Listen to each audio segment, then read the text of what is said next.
Selamat sejahtera semua.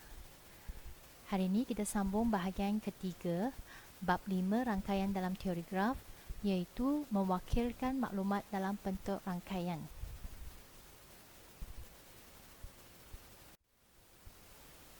So kita ada SP 5.1.4 mewakilkan maklumat dalam bentuk rangkaian. So sebelum kita mewakilkan maklumat dalam bentuk rangkaian, mari kita impas kembali apa itu rangkaian. Rangkaian merupakan sebahagian daripada graf dengan keadaan pucu dan tepinya mempunyai makna tersendiri.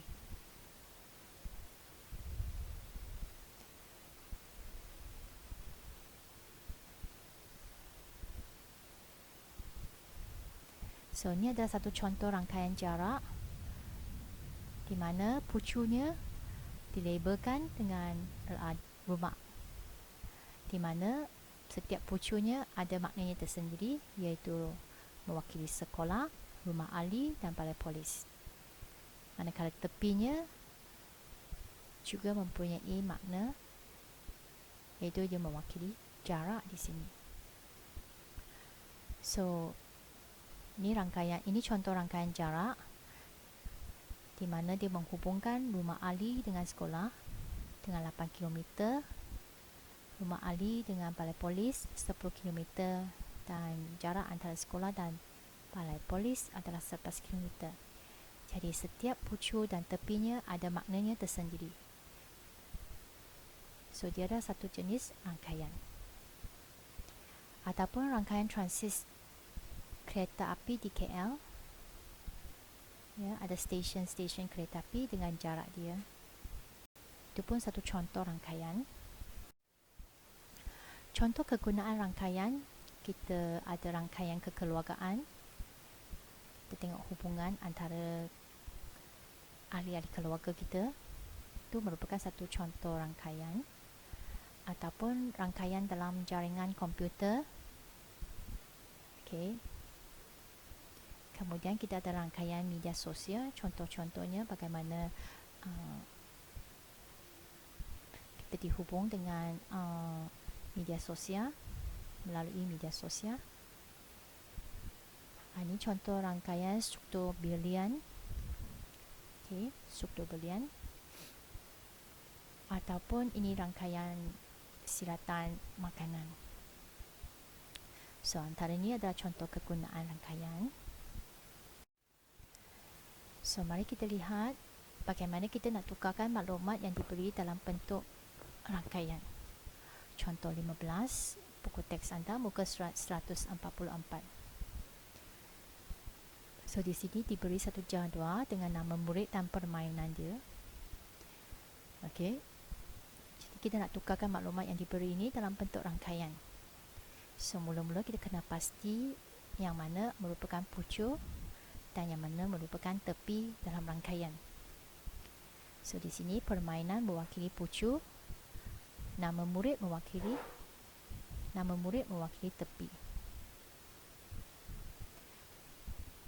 So pucuk sama dengan jenis permainan, kita ada bilangan pucuk 6, tepi iaitu nama murid, kita ada bilangan tepi 6. So mula-mula kita lukiskan pucuk dia dan labelkan nama permainan. Kemudian kita hubungkaitkan pucuk itu dengan tepi. So dan dilabelkan Edmund untuk tepi dia. Kemudian kita hubungkan sepak takraw dengan bola sepak oleh tepi Azwan. Dan kita boleh hubungkan catur dengan bola sepak dan labelkan tepi itu sebagai Rajan. Kemudian ada catur dan bola jaring, kita labelkan tepi dia sebagai Aina. Dan badminton dan bola jaring, tepi Maria. Dan akhir sekali bola jaring dan bola tampar, tepinya Jenny. So lengkaplah rangkaian ini. So, mari kita lihat satu soalan dalam praktis kendiri 5.1D, buku teks anda muka surat 145. Di sini jadual 1 dan 2 di atas menunjukkan nama dan jarak 6 tempat di negeri Perak. Okey. Nama tempat dan diwakili oleh pucuk. So, Raja 1 ini menunjukkan graf. Raja 1 ini menunjukkan graf yang tidak terarah, yang tidak lengkap, mengkaitkan 6 tempat tersebut. So, soalan pertama A. Lengkapkan Raja 1 dengan melukis satu graf tak terarah dan berpemberat. So, jarak di sini merupakan tepi dia, merupakan pemberat dia. Okey, mari kita lihat bagaimana kita lengkapkan graf tak terarah ini. Okey. So, kita ada raja seperti yang diberi. Ya. So, sekarang kita lengkapkan. Kita semak dengan pucuk, pasangan pucuk dia. KS dengan M. Okey. Tidak dikaitkan lagi. Jadi, kita buat satu garis. Ataupun kita buat tepi untuk hubungkan KS dan M. Pucuk KS dan M. Cikgu gunakan warna merah untuk membezakan penambahan tepi yang tertinggal. Lepas tu KM pun belum dilukis lagi, belum dilengkapkan dengan tepi, jadi kita lengkapkan. KT dah ada, ST dah ada. Okey, SM pun sudah ada, SKS ada, CJS ada, dan CJKS ni tak ada, so kita lengkapkan. Dan akhir sekali CJT kita lengkapkan. So, jadi lengkaplah graf tak terarah ini, ya. Kemudian kita kena masukkan nilai pemberat dia ataupun jarak di sini bagi setiap tepi dia. Jadi terjawablah soalan bahagian A. Mari kita lihat soalan bahagian B. Lukis satu pokok berpemberat minimum dengan keadaan setiap tempat hanya dilalui sekali sahaja. So, kita lihat.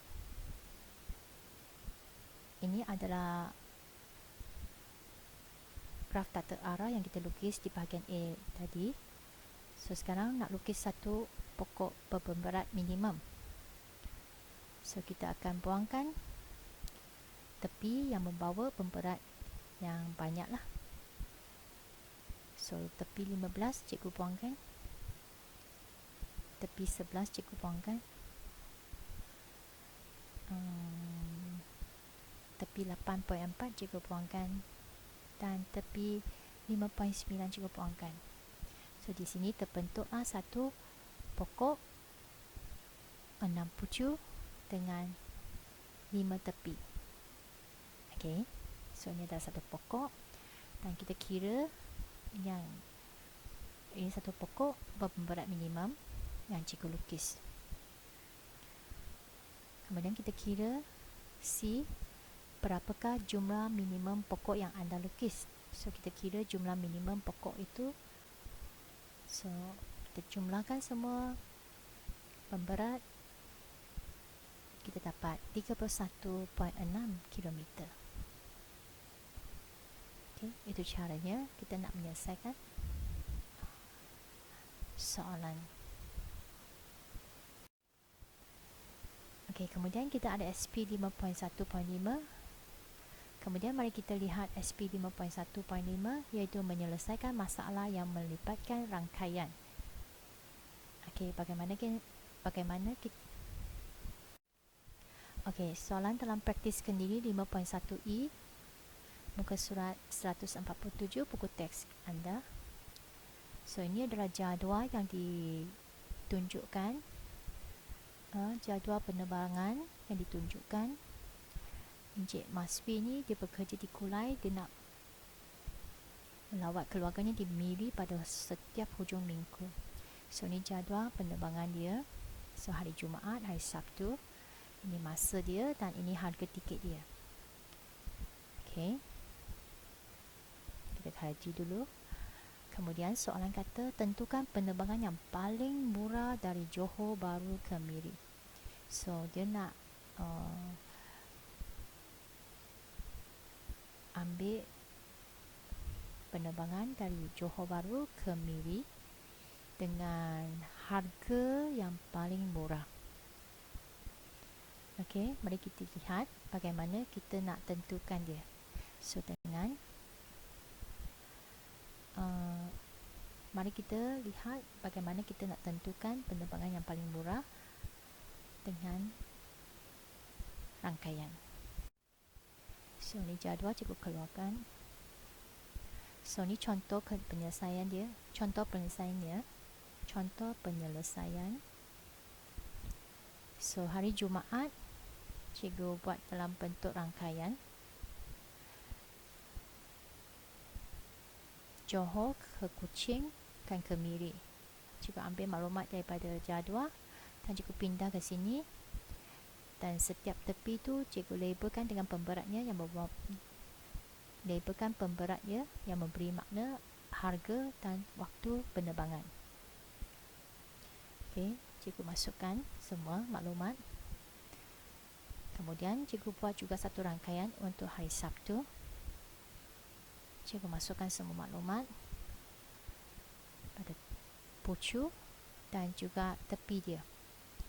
So di sini ada satu penambahan iaitu Johor Bahru terus ke Miri. Ada satu penerbangan Johor Bahru ke Miri. Ya. Cikgu jadi buat satu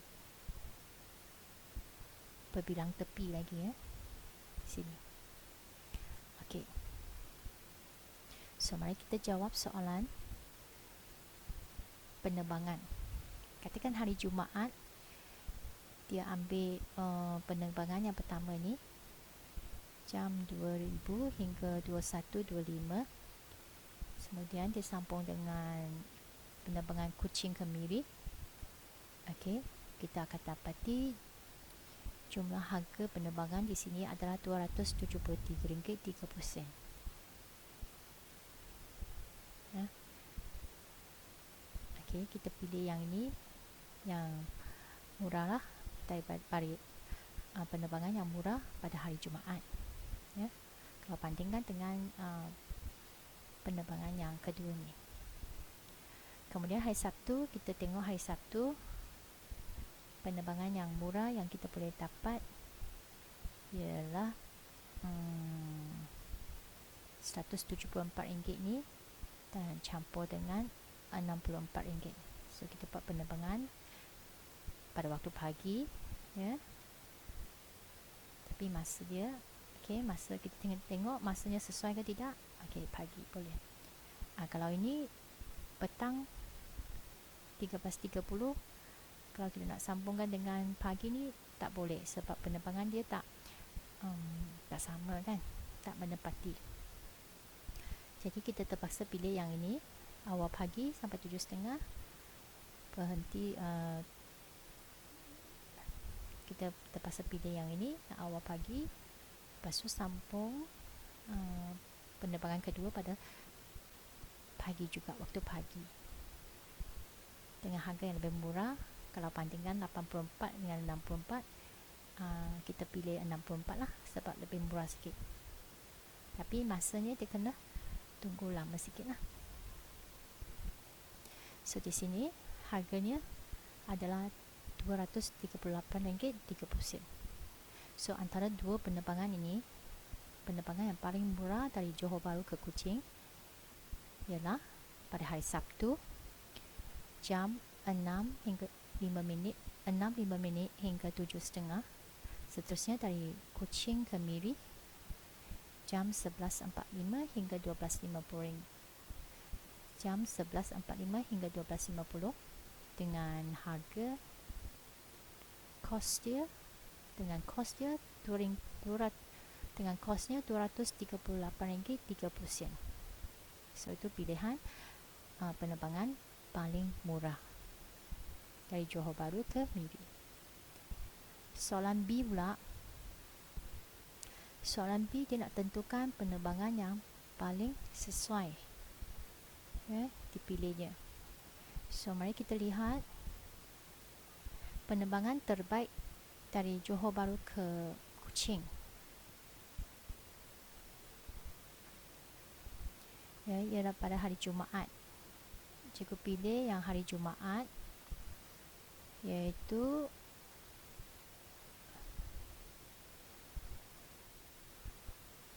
jam 2000 hingga 21.25.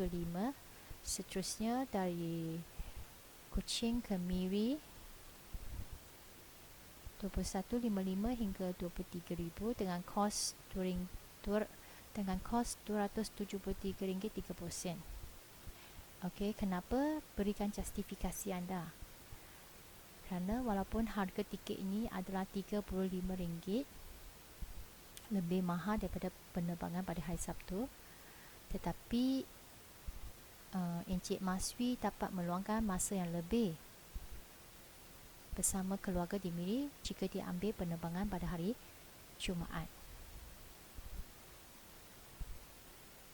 Okay, so itulah pemilihan penerbangan yang terbaik.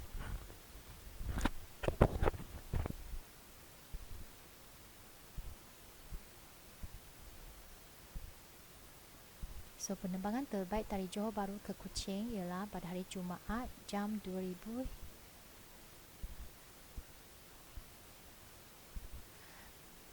Penerbangan terbaik dari Johor Bahru ke Kuching ialah pada hari Jumaat jam 20.00 hingga 21.25.